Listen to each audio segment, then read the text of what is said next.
Jadi ada seorang ibu yang nge-DM aku di TikTok kayak gini guys. Ternyata anak dari ibu ini mengalami cerita yang sama seperti ceritaku guys. Kecelakaan pada umur 3 tahun. Dan ibu ini menanyakan pada usia berapa sih titik terendah dalam hidup supaya ibu ini bisa mendampingi anaknya dengan baik. Halo guys, kenalin aku Sin Maulani dari Natar Lampung Selatan. Aku itu bukan ibu-ibu dagang. Selain ibu-ibu dagang, aku juga pengguna protesa mata palsu. Ini tuh rutinitas rutin aku ya guys, cuci mata. Jadi karena bola mata aslinya itu masih ada, kadang-kadang kena debu, uap-uap sebelah, kadang-kadang terasa perih dan ngeganjel, maka dari itu harus aku cuci dan kasih obat tetes. Ini pun mata palsuku tuh udah terlihat mengecil ya, jadi jangan bilang kak mata palsunya kayaknya kekecilan. Emang iya, ini harusnya udah di repair, tapi bapak dan ibu budinya masih pergi haji. Jadi kita tunggu dulu bapak dan ibu budi sampai pulang dari haji, baru kita repair protesa mata palsunya. Nah, menjawab pertanyaan ibu-ibu yang di DM TikTok tadi, pada usia berapa sih titik terendah dalam hidupku? Titik terendah dalam hidupku itu SD, SMP, dan SMA guys. Di masa SD tahu sendiri dong, namanya bocil, pasti suka ngebully. Dan di masa SD itu nggak ada yang mau temenan guys sama aku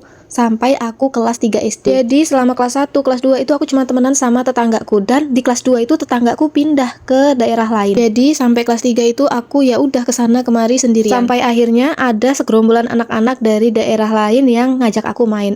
Ayo main sini bareng-bareng gitu. Baru deh aku punya teman. Dan mungkin kelas 3 SD sampai kelas 6 itu udah termasuk fase dewasa ya. Jadi masa-masa itu aku udah mulai dapet temen dan ada yang mau temenan sama aku. Tapi kalau untuk anak-anak cowoknya dari zaman aku SD sampai SMP itu kayak ngelihatnya tuh kayak jijik gitu loh guys. Ada juga satu temen cowok aku dari SD sampai SMP, kita tuh ketemu terus ya. Dia tuh selalu manggil aku Seringan gitu. Jadi yang bener-bener terpuruk itu ya masa SD dan SMP. Kalau masa SMA, anak-anaknya kan udah pada dewasa ya, jadi nggak terlalu terpuruk guys. Aku juga udah punya temen dan aku juga udah mulai bisa merawat diri. Di situ cowok-cowok juga udah yang ngelihatnya tuh ya biasa aja, nggak kayak jijik kayak zaman SD dan SMP. Pada masa-masa itulah kita harus menguatkan anak kita ya bun. Kalau pada masa itu anak-anak kita tuh punya salah, anak-anak kita nakal, itu kita tegur baik-baik ya bun, karena kita nggak tahu di luaran sana hari-hari dia itu sangat berat. Mau tanya tentang protesa mata palsu, mau sharing tentang protesa mata palsu, langsung aja DM ya guys. Insya Allah aku bales kalau aku lagi nggak sibuk, oke?